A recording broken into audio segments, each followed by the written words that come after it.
have a quorum, so if you wanted to get the YouTube started up. You're live. Go ahead.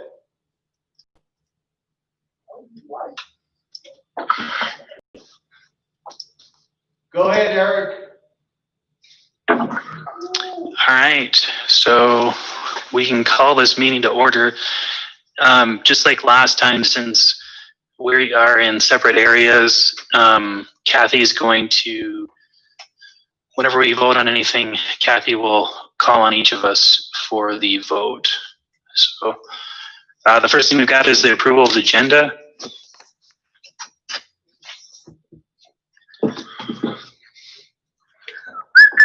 There's only two of you guys, so somebody's got to make a motion in a second. I make a motion to approve the agenda as presented. I'll second it. Okay, Kathy, can you get a roll call? Eric Boyda, Yes. Dick Cook, Yes. Bill Powers, Oh, Bill's not a voting member. Just me, Dick, and Rodney, and then Samantha or Tim come in. okay, Rodney. Yes. Okay, second item is approval of the minutes for July 2nd. And I apologize, Kathy and I are still fumbling around with the process. And so I did send the minutes to you guys before the meeting, but I will pop them up. And if anyone needs some time to review them, please just give me a heads up.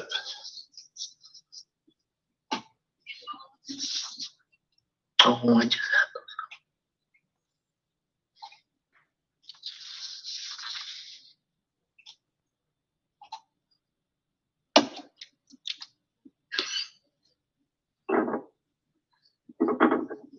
I make a motion to approve the minutes. And I'll second it again. Hey, Kathy, roll call. Eric please. Boyda, Yes. Dick Cook, Yes. Rodney Griego. Yes. Okay, so the other thing that Kathy and I messed up on was not putting in the resolution declaring reasonable public notice, which should have happened in January, which I think actually was Melissa's fault because Melissa was in charge of that. So make sure to tell her that. But we vote for Melissa. Oh, you got it. She's not here, so we can blame it on her. Yeah. So basically, this is basically just saying that we have the consistent meetings. We're already following this. We're giving the 72 hours notice and having the minutes available. So I need a motion to approve this resolution. I'll make the motion to approve this resolution as written. I second. Okay, roll call, please. Eric Boyda, Yes. Dick Cook, Yes. Rodney Griego. Yes. All right, our first resolution of the year passed. 6 months late, but still passed. Okay, so now we can get into the fun stuff of our meeting. So the first thing is we have 3 properties to go through the first round of the property acquisition review. And so the first one is the Lakeshore Drive property. Rodney, I was wondering, I'm going to pop up your sheet for it. If you want to just explain kind of what's going on there. So, during my tenure with the village, that had been brought up at one point of having some interest in that property. During the time period where the lake was being very heavily visited and there were cars parking everywhere. Actually, I was approached by the property owner to see if the village would be interested in acquiring it. They were a little frustrated at the time because of all that parking. And so I mentioned it to a couple people. It seemed like there may be some interest in it. And so I moved forward with, I called the owners back, told them that, potentially we could be interested, and then here we are. So, I wasn't fully aware of the amount of property that was along with that property, but it doesn't appear to be much other than the building and the parking lots. It's just this lot, right, Rodney? This here. Yes. And you did find out that there was an easement here? Yeah, the lady wasn't real clear, and I don't believe she had her plat. She didn't understand. What she was telling me is it was grandfathered in, but I'm sure it's. It sounded like to me that it was part of the platted that way, but she didn't have anything for me to confirm that. Okay.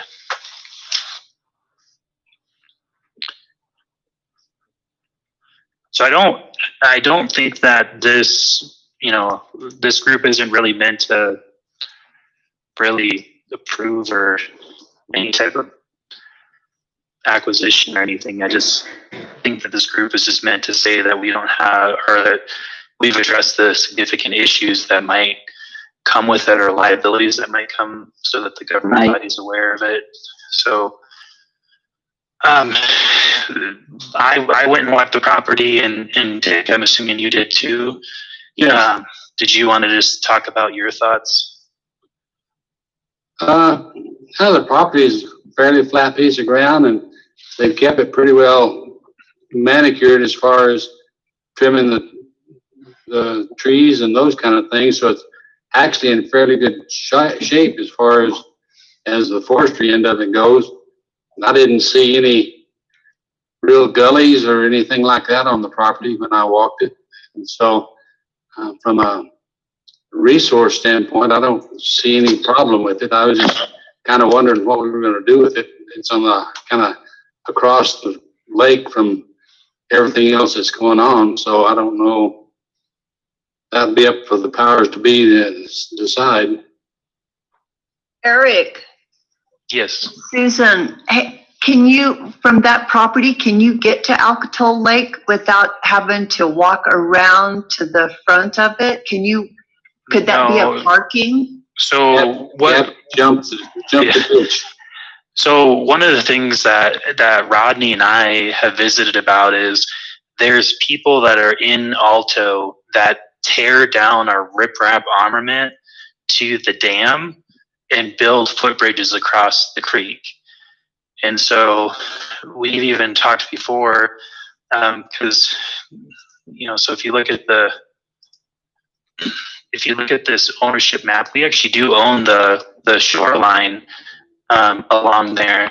And we had previously talked about building like a footbridge across here, and then like possibly setting up a designated kids fishing area in the duck pond or something. But my interest, at least from the water utilities perspective, was to stop people from building these little footbridges and damaging our reservoir.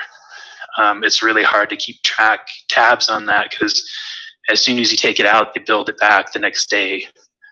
And without somebody sitting there all the time, we'll never rectify that. So we kind of might just need to roll with it and put some type of bridge across there.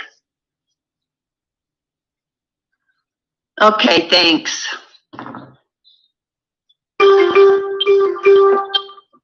So from a water resource perspective, I didn't see any issues. The parking lot basically goes right up to the property edge, so it'd be nice to put in some type of stormwater catchment before it goes into the duck pond. But that's already on our property there, the area that would need it. But I didn't see any issues with it either, Rodney. There is a drainage off the road coming in on the east side of the property, and it's got good sheet flows, and there's no gulling or erosion issues. I have a app here that says that property with a driveway on it is owned by Gore RACZ. Which I think that owns all of this here, this big open area.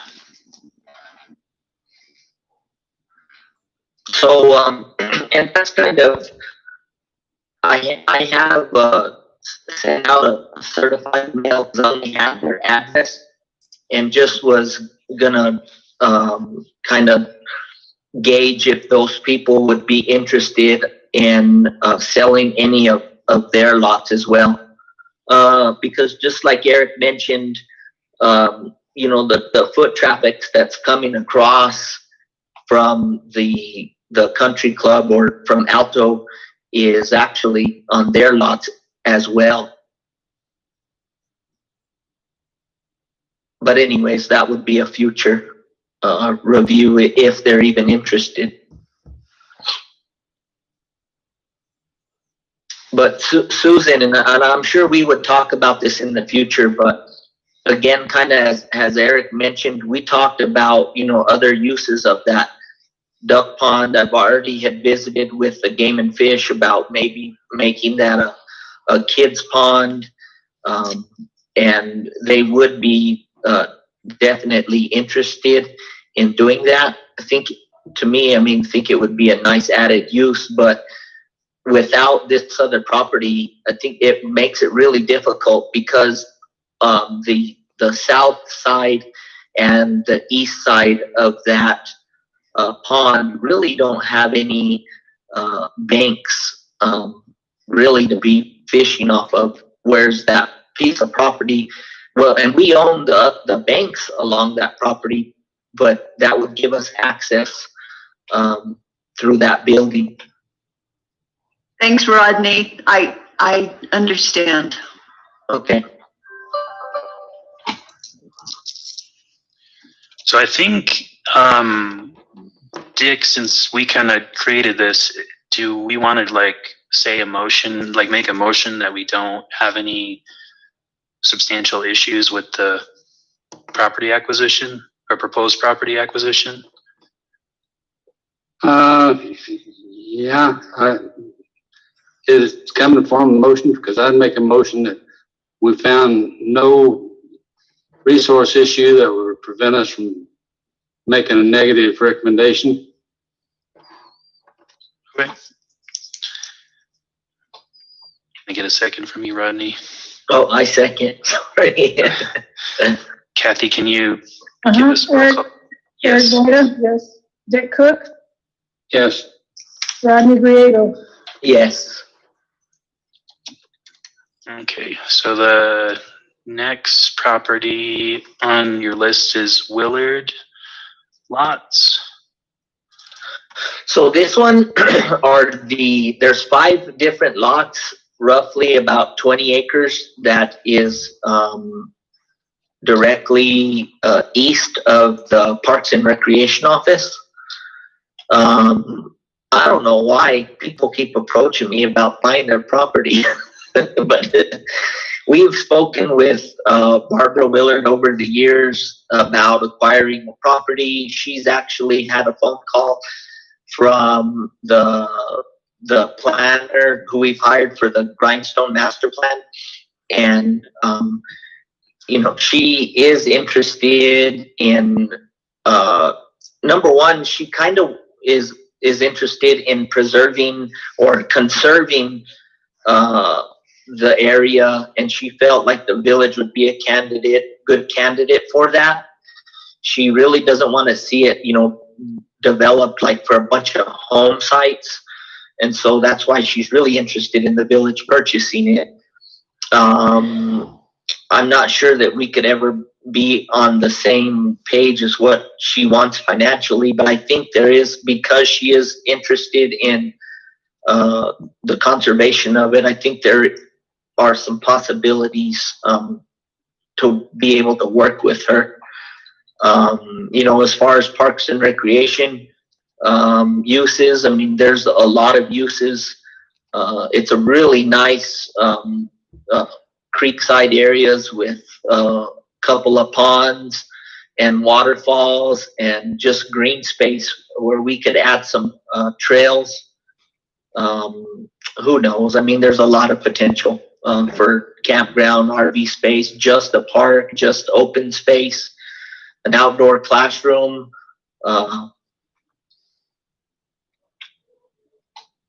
I think that's about it. I mean, Is that going down towards Carrizo? Canyon? yes, Yeah, yes, it okay.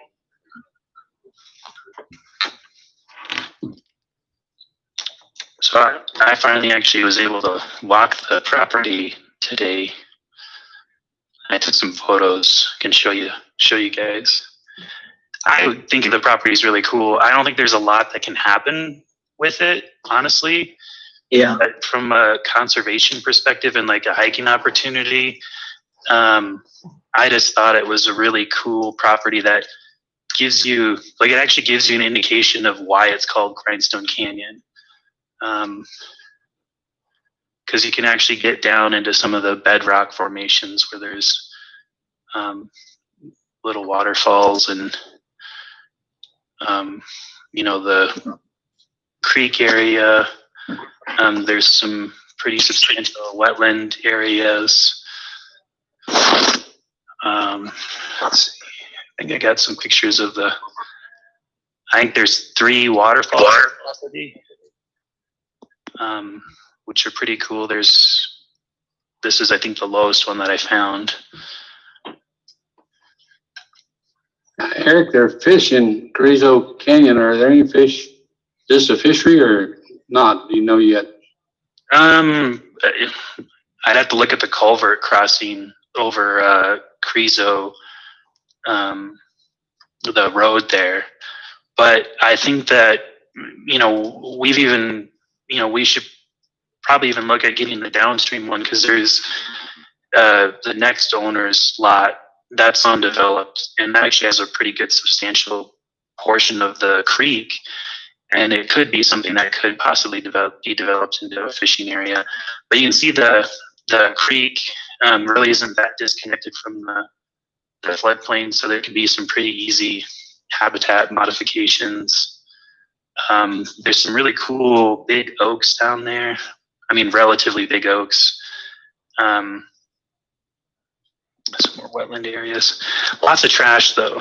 You could tell it was the drinking spot for teenagers in some of the areas.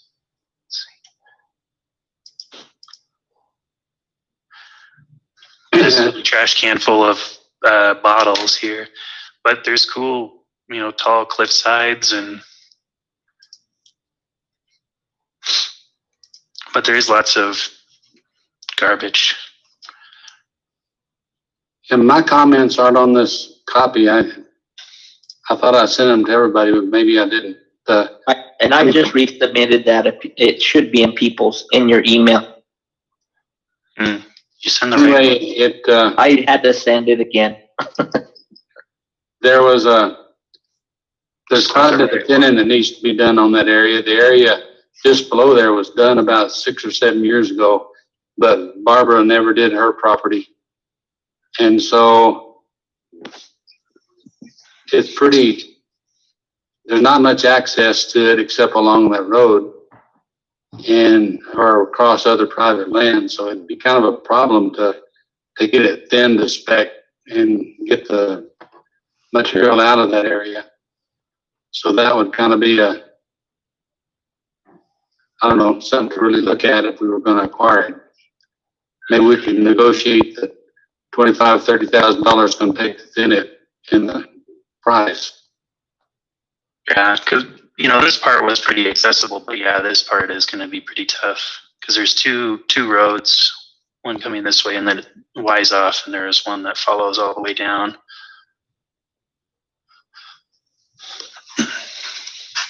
Does the anaconda go through her property or No, like? Oh, no. So this is see this flat area here, Susan? yeah. That's where the anaconda line is, in that gravel parking area. So we even own down the hill. Okay. Well, I know she at one time she come to me and said that anaconda was blocking a driveway, so that must not be where. It's right here. So if you drive along it, there's like a little pile of dirt that's there. Okay. Because they needed some access, so that's. Okay. That's where they're Okay. driving in. Rodney, did she say how much that she wanted to sell that for? She, she mentioned that she sold it once for $500,000 around 20 years ago. And so she thought that it should be a significant amount above that today. Yeah, I bet she did. So, Okay, Did she put that 800,000 there? That's something you did, Rodney. that's what I did. I just felt that's probably going to be more along the lines of what she's expecting, at least that. Yeah, from the other stuff I've seen, that's pretty pricey. That's 40 some odd $1,000 a acre. For And- what's mostly undevelopable land. That's the thing Yeah. about it. Because even looking at like these lots here, I'm sure that there's probably some easement agreement or something through ours, but you'd have to cross over this canyon, and then this is all crazy steep up here.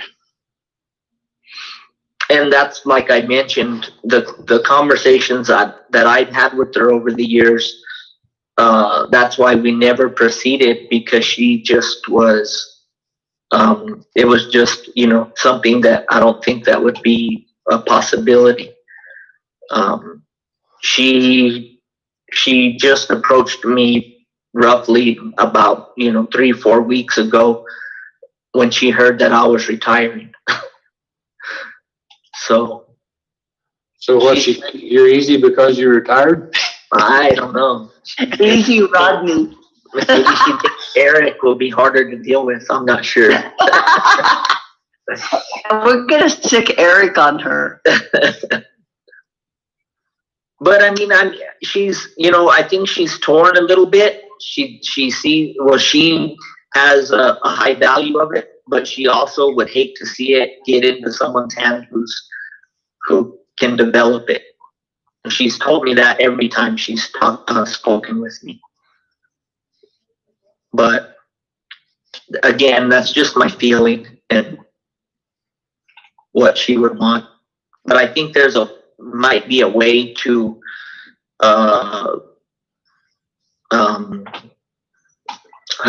bargain with her, or Negotiate. negotiate somehow. I don't know if she would be willing to put a conservation easement on it or something. I don't know. There's got to be a way to work with her, and I think she's open-minded. I think at one point when they were looking for a piece of property for housing, she had spoken with the manager, I believe, and it had offered some things. But anyways. Well, it does have potential for something that would, for trails or wetlands but that's a lot of money.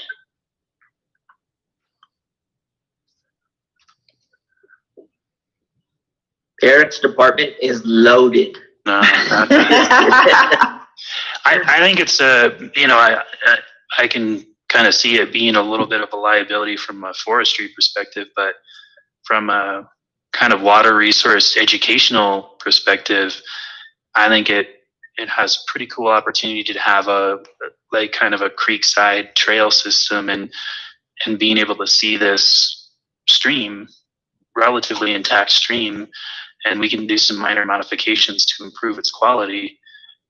But from that perspective, I think it seems pretty important. Especially in putting it in context with the rest of Grindstone, and and I think it'd be cool to have the Grindstone trails kind of go throughout the whole little watershed there.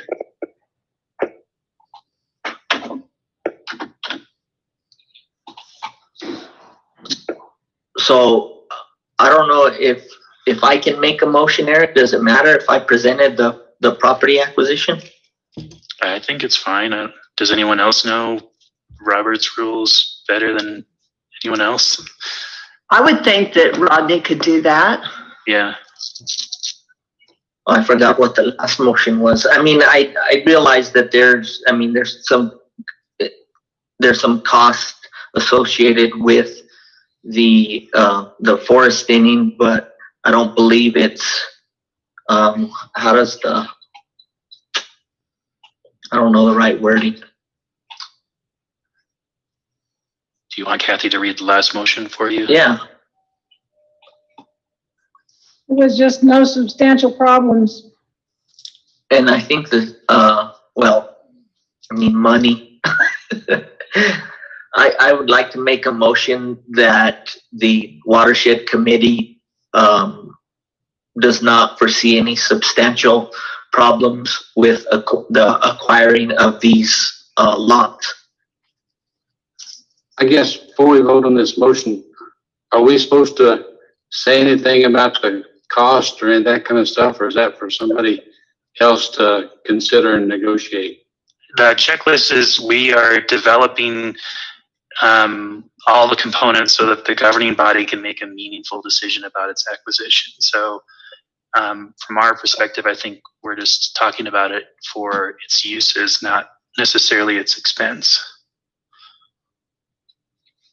And they're going to get the checklist as well as the maps, and so, you know, I agree that, I mean, they can determine if that cost is too much, you know, to bear, or use that as again, as you mentioned, as a bargaining chip on the acquisition. Yeah, I guess I'd really like to see the motion say something to the effect that the water course has substantial opportunities for recreation. The hillsides would have to be thin to meet ordinance specifications. And just so we can kind of point that out, but Can you just make a friendly amendment to the motion, Dick? yeah, I'd like to make a friendly amendment to the motion that we state that the watershed and the river area is unique and presents substantial opportunities for recreation and education. However, the hillsides are steep and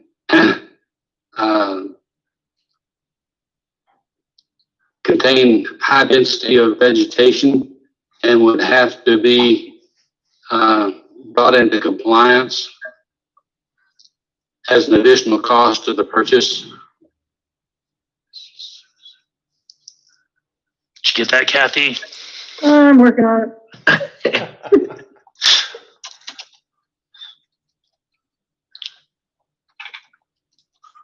All right, Rodney motions that the Watershed Committee shows no substantial problems with acquiring the Willard property, and Dick makes a friendly Amendment. amendment. Shit.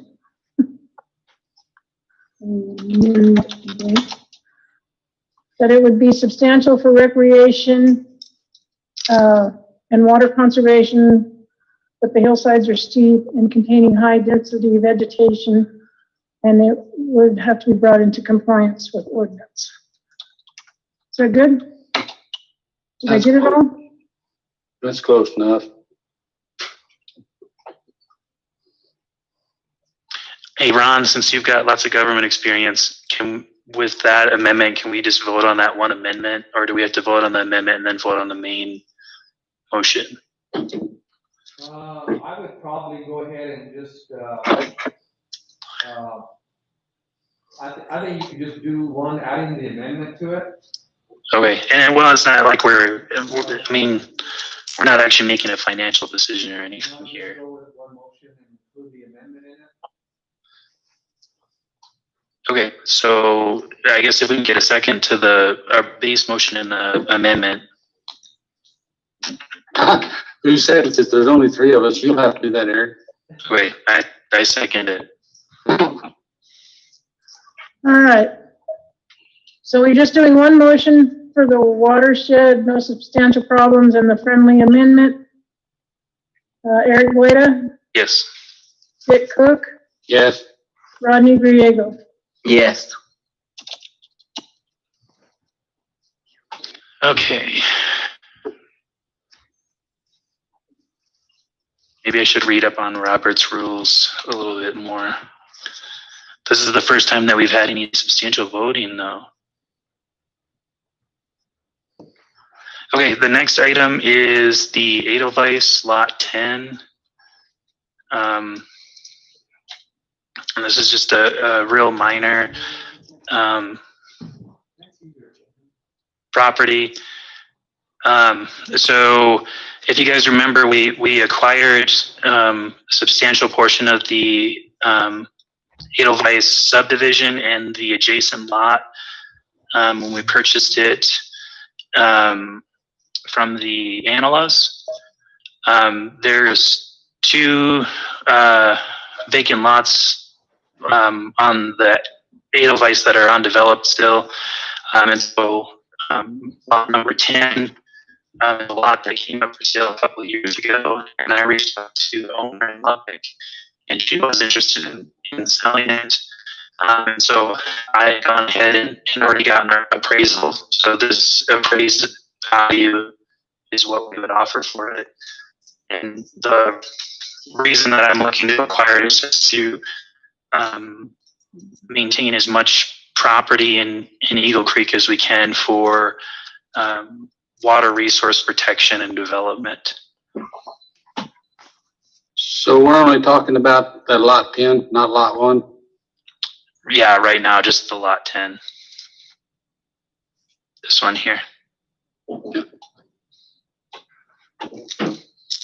Hell, that whole area needs to be thinned. It's got a lot of dogwood thickets and stuff, and so, but it'd be insignificant as far as that goes, because if we thin the rest of it, that's just a tenth of the area, so it wouldn't be a big deal for bringing it in compliance. Mm-hmm.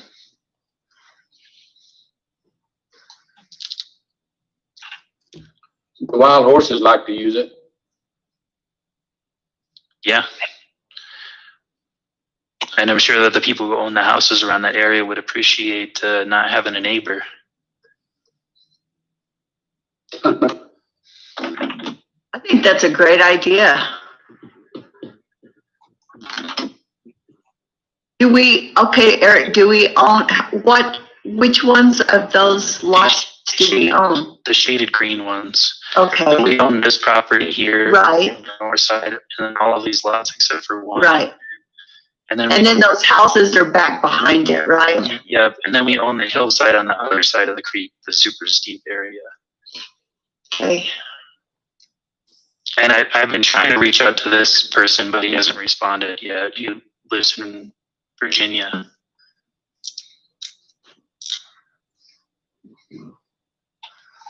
Rodney, did you have any comments about your stuff? You just kind of mentioned it's good to have open space, but there's not really any recreation or anything. It's more passive. Right. And I mean, I agree with all of, all the watershed concepts about having open space, more room for, wildlife and just having green space. And as far as recreation, maybe some of the homeowners would use it as their little forested playground, but I support it as well. I guess there is a potential negative to the landowners. If we thin that, they're gonna have more access to road noise and some of those kind of things.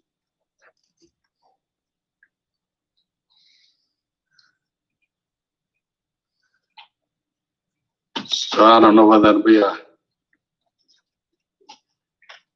complaint or not once we thin that property, but from our perspective, I think the motion can be that the committee finds that there are no substantial impacts to the natural resource, and it would be a bonus to be able to have that block of property all in one block. And get a second, Rodney. I second. A roll call. Eric Boyda, Yes. Dick Cook, Yes. Rodney Griego. Yes. Eric, just real quick, Yep. as you're going towards Ski Apache and, you know, our, wells that cut the cement ponds, and it looks like that we've put a gate or, you know, a block area where there can't be any traffic going back in there. I noticed the other day when Tom and I had gone up to the mountain that now they're going between the building and the gate. They were able to get into it, and there was a truck down there. Is that something that we don't want? Where was it at? Oh, you know where the cement pond, or you know, the cement structures that the water runs through? Oh yeah, our surface diversion. Okay, good. Yeah. The surface diversion. Well, earlier the spring and summer, there were trailers. People were camping down there. One time I went by and there were 3 big trailers down there. They all had campsites set up. Yeah, so we if you haven't been up there for a while, we actually put a security fence around here. This is the green. Right. So But what I'm telling you is now they're driving. I can't. I'd have to show you, but they're driving. They're still driving through it because there was a truck, and I want to say it was last week when we went up there that So- there was. I think that this area is still open here. This is Brownwell here. Yeah. And then there's this little gravel track, and we're putting a gate across there. But I'll have the operators just comb around there and see if there's any noticeable places where they're driving through. Okay. I just wanted to let you know that that's what I saw.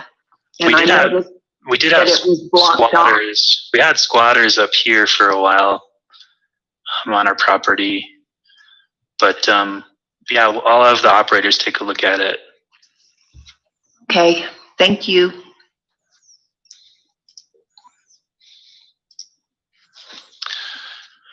Okay, let's see here. Okay, so the next item on the agenda is the Grindstone Watershed Special Fund projects. So the Grindstone Beach, we're kind of transitioning away from our funding. Our funding source is done. But Rodney, if you wanted to give an update on your schedule for that.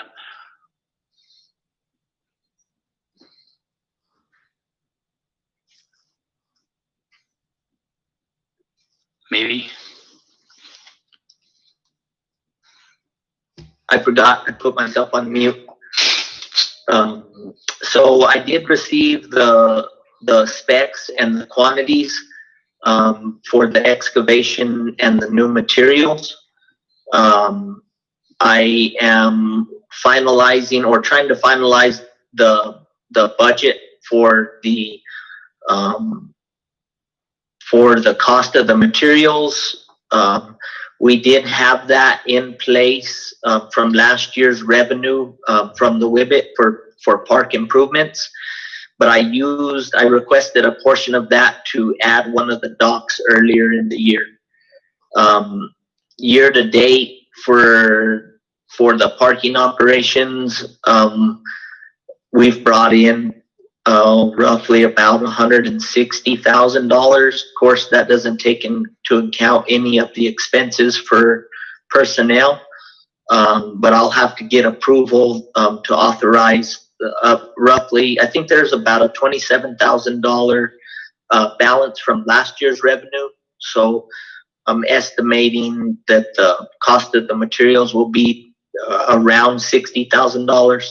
So I'll need roughly around $33,000 additional dollars out of this season's parking operations.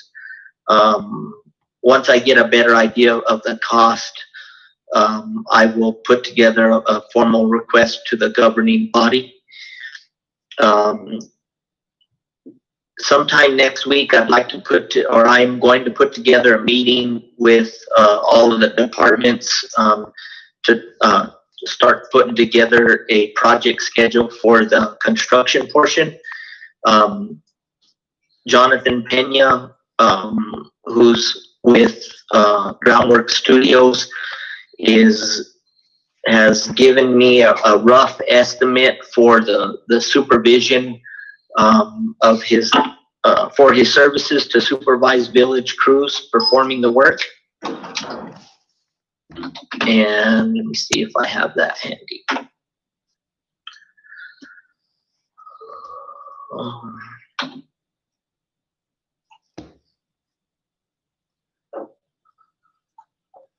Let's see. He was going to require a surveyor to be there. And yeah, he said he was going to get that to me, but I haven't received it yet. So again, I'll be following up next week and inviting everyone Isn't the email that he sent, Rodney, isn't that email that he sent saying that included the surveyor? Was it the 40? Was it like the $4,200 or whatever? Yeah. I think that included the surveyor. Okay. But it's something to double check. Right. Yeah. He said he was going to send me a formal quote, but it was roughly about that $4,200 for his service. Are there any questions about that project? I think you and I and Judy need to sit down and talk about the whole fund because we ran out of funds and have kind of trying to sort them out for the Juniper Respa project. Because I guess there was a late PO put into the fund and then it cut the balances for the 70-30 split. Huh. And so we ran out of Watershed funds. But I think it'd just be good for us to sit down with Judy and talk about that. Okay. That could be part of our. Because you might have less money. You might have less money than you think you do in that Parks and Rec portion of it. Okay. Rodney, when were you thinking about trying to get that going? Was that like a fall project? Yes, and Eric could probably better clarify that, but the way I understand it, we, after Labor Day is when we would try to target starting on that. And then our ideal completion date would be before November 1st. Oh, okay. If you don't have as much money, Rodney, is that going to be a big thing? Well, I think still do it. I think the statement not having as much money is relative. I expect the cost of the materials to be about 60. We've already made 160. By the time we pay for personnel out of that, it will only be, I don't know, maybe $30,000, somewhere around there. Okay, so that'd be 130. Right, and then if we split that 70-30 with the Watershed, we're still going to have more than enough. Okay. I don't foresee it being an issue.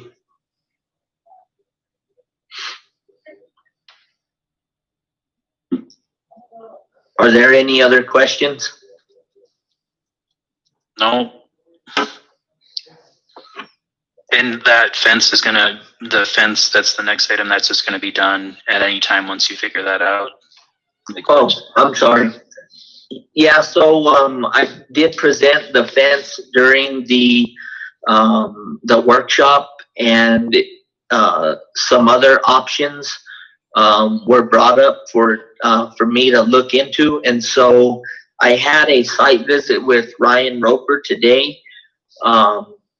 We visited on adding a lower wall, which we believe will eliminate the need for the retaining wall or the fence near the concession area. And I believe we have an idea of adding one more layer of blocks that eliminate some of the height actually for the middle wall, which will also eliminate the need of a fence. So what we'll need is roughly about 100-foot retaining wall below the wall nearest to the waters or the lakeside. And then we will need it'll be a cable fence along the picnic area. And that's roughly like about 70 feet total of, it will match the handrail that's there, but instead of having a solid fence, it'll be the stainless steel cable. And he's hoping to have me a quote on those items before next Tuesday's council meeting. Rodney, is there any way that you could meet me there? I'm so lost on that. Oh yeah, absolutely. It is whenever I'm actually going to be out of town tomorrow or out of the office. I'll have availability either today or we can meet Monday or Tuesday before the meeting, whatever you want, Susan. No, it's whatever is more convenient for you, and I'm sorry to butt in to this, but not at all. Man, I am really lost on that. I can't picture what's going on. And it's always so darn busy that I hate getting out and walking over there. Are you available after the meeting? Yes. I could do that. I think once you see it and then I explain it, it'll be a lot clearer. But it is hard, this wall, that wall. It's hard. I even get confused when I'm explaining it. Okay, that sounds good. Okay. Susan, Rodney's grindstone development is kind of like an amoeba. Changing. Well, I don't know about that, but I was so lost the other day, I could not picture what we're talking about here. Okay. Thank you. You're welcome. Okay, Dick, the Juniper Resprout contract project. Okay, let me ask one question to Rodney. Rodney, the fencing and stuff you're doing isn't going to make any difference in the road. The roads are going to stay to the size and effect that we can get in now there with grapple trucks? Yes, sir. That fencing is actually at the top of the retaining walls near the concession deck, and it's fall protection is what it is. There's a couple of those retaining walls are over 30 inches, and they require more than a handrail because of where they are. They require a handrail with less than 4-inch gap, and so there's nothing that'll affect anything with the roads. It's all having to deal with the concession area. Okay, cool. Okay, the Resprout project is complete. We went up there and we sprayed it, and it took about 2.5 days. It cost us right at $300 an acre, a little less than $300 an acre, I think, to do that. And so the west half is complete, and according to T-Bone, next week they're going to do the east half. It's 4.5 acres over there on the east half. And so the tops are, if you drive by there on Santa Anita, you can see the brown tops. So initially anyway, it's got the tops of the junipers. I plan to check them about every month. There were a couple of tree plants that weren't completely covered with a chemical and still have a couple of shoots sticking out of them that are green. And so instead of having them respray those, I flagged them so that I can keep up and see if the chemical will kill them regardless of whether every branch is immersed in the chemical. So we're probably not going to have a result for a year, but the project itself is complete. And we did use part of our road right-of-way thinning money to pay for that, and I guess we'll get it straightened out. I think I got the money to put back into your fund, Dick, but So we just need to have the sit down with Judy and Rodney. So Rodney, I don't have any money to buy the stuff that I told T-Bone I could buy him. Okay. We can make it work. Because I think that he had some remedy and stuff, but I was gonna buy him some new sprayers and get him the carrier oil or whatever he needed. Yeah, if we really get, push comes to shove, we can probably buy a couple of sprayers and whatever, because we're gonna be using them, I think. Historically, if this works, it'll be a lot cheaper than waiting 10 years and thinning it again. Yeah. Where is Santa Anita? Where is the project, Dick? It's the first road to the right after your grindstone turn off. It's the one that's right there above the Frisbee golf course. Okay. On the north side of the road. Okay. Got it.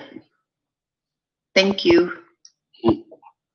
So this is the area that's been flagged out.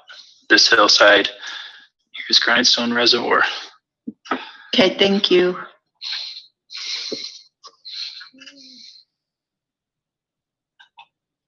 You excited, Rodney, that your the new aerial imagery has your Whibbit on there?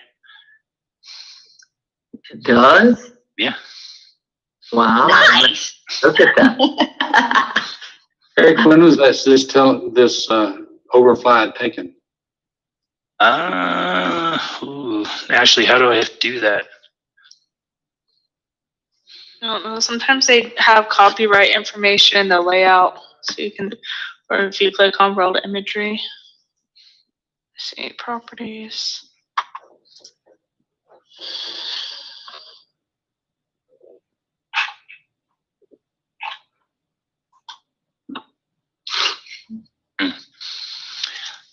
Well, we know it happened last year. Some point in there. Was this a special flight or they did the whole village with this new flight? Whole Yeah. all this imagery got updated. Cool. It doesn't look like the campground was in yet, does it? Say that again, Bill. We couldn't hear you quite. I was just saying, does it look like the campground's not in, so it would have been earlier? The campground's still in. Oh, it is, you didn't, wasn't up high enough. So it was after the campground was installed too, so in between there. Looks like this was just oiled. You could figure out when Fred did that oiling.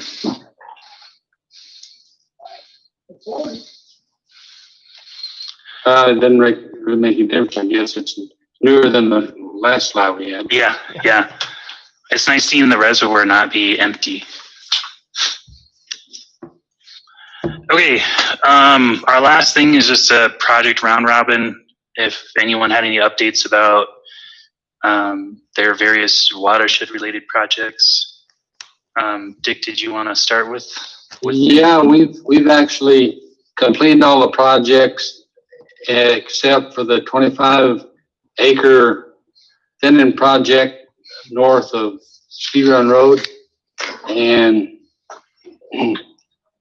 we advertised it. We've got all the approvals, and it's ready to go. All we need to do is write a notice to proceed. But the same contractor got that as got our Moon Mountain project. So he's going to do the Moon Mountain project first, since that had some public input to it. It's a 5-acre project over on Moon Mountain. That's also it's ready to go. Matter of fact, I think he's starting on that one today. So within about a couple of weeks, he should start on that 25-acre. We built the road partially into that right there above the ballparks. And as soon as the road gets travelable by the grapple trucks, we will let 31-acre project on the west side of that ballpark property And that's kind of where we are right now. After that, we'll probably go to the east end of that ballpark property and do that one. And we'll probably wait till after the snow time and after the snow park shuts down next year to do the center of it.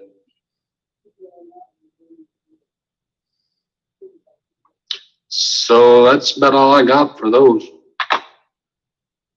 Okay. Rodney, anything else? I could just tell you all about thistles. The thistles, because of we didn't get very much rain this year, I guess, haven't really been that bad. We have given away over 500 gallons of the vinegar this summer to the public so far. Really, that's about it. Any way you could get your guys to do a favor for me and spray Sure. you spray the thistles along the Grindstone Canyon wetlands? Yep. So, and you're talking through the disc golf? Yeah. Okay. Since we disturbed all the area, there's quite a bit of little ones coming up. Okay. Okay. For my projects, it's getting a little repetitious since we talked about it this morning a lot, but with the Horton complex, we got our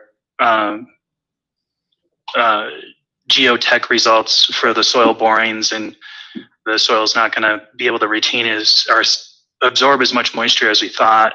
So when we do the stormwater retention areas, it's either going to be kind of like a French drain style where we dig it out and fill it in with gravel, or an amended soil where it has a high biomass amount that's going to allow for basically a underground sponge that soaks in water, and then it will percolate slower. So there won't be the same ability for it to take in water through consecutive storms, but it should work well for storms that are intervaled out.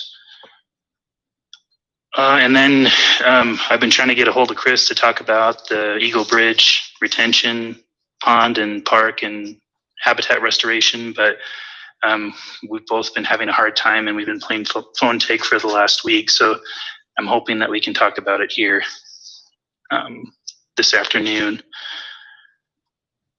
And then we wrapped up the main road bridge, fish habitat, and erosion control.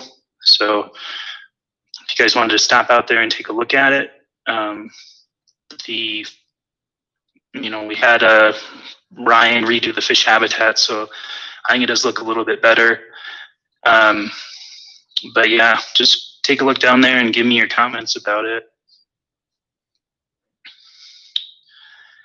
And then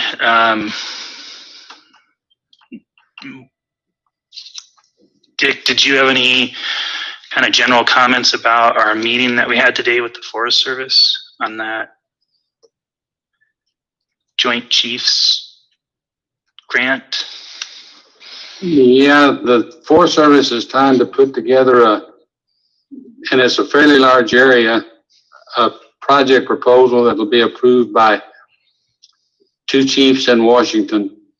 And so it's going to include collaboration and probably several points or projects against several jurisdictions. It's just in the beginning phase now, but both Eric and I requested at least take a look at some of the projects that we're working on, like our airport and some of the watershed stuff, to include in that proposal, particularly on the Upper Canyon and some of those areas that are important to us. So we may get some projects in there, we may not, but at least I'm going to participate where I can, and I'm sure Eric will too. Yeah, so there is a potential for us to be able to get some funds out of there. The biggest obstacle is going to be, since it's going to be federal funds, it has to go through the NEPA process, and so really what we'd be looking at is piggybacking off of existing NEPA that the Forest Service already has and possibly extending it onto other properties, or in case of the airport, the BLM. So it's kind of limited, but we might be able to at least leverage our community work to help the Forest Service get some more work done. So it's a worthwhile venture, at least for us to participate in.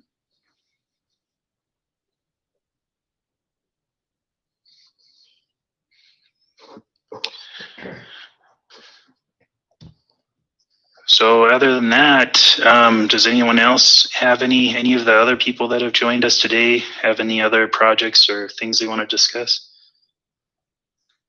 No, I'm fine unless Rodney still needs to talk to me about fencing, but it sounds like he's got that tackled. Yeah, Bill, I think if you would like to go out there, I don't know if you're available when I speak with Susan, but I think if we address the heights of those walls, I mean, I know I believe that I can address the height, and the one that I can't, we're gonna put up that fence with stainless steel wires. Okay. Would you be able to do that? Yeah, I'm Good gonna, idea. I feel that Bill should also meet with you guys, with you and Susan and Rodney. okay. So as soon as this is over, we'll jet out there. Does that sound right? Yes, Okay. if Susan can still make it. I'll be there. What time did you want to meet out there? 2:30. I'll be there. All right. Okay. Okay, so with that, I'm going to adjourn the meeting. I appreciate everyone for attending and submitting some agenda items. Don't forget to send stuff to Kathy and I ahead of time so we're not scrambling the last little bit to put it together. Thank you. Hey, Eric, I wanted to say thanks for all the hard work for everybody. Rodney and Bill and Kathy and Ashley and Eric. I really appreciate it. Dick, thank you very much. You're welcome. Thank you for being supportive of our programs. It's Yeah. been a real good pleasure working with the governing body. Okay.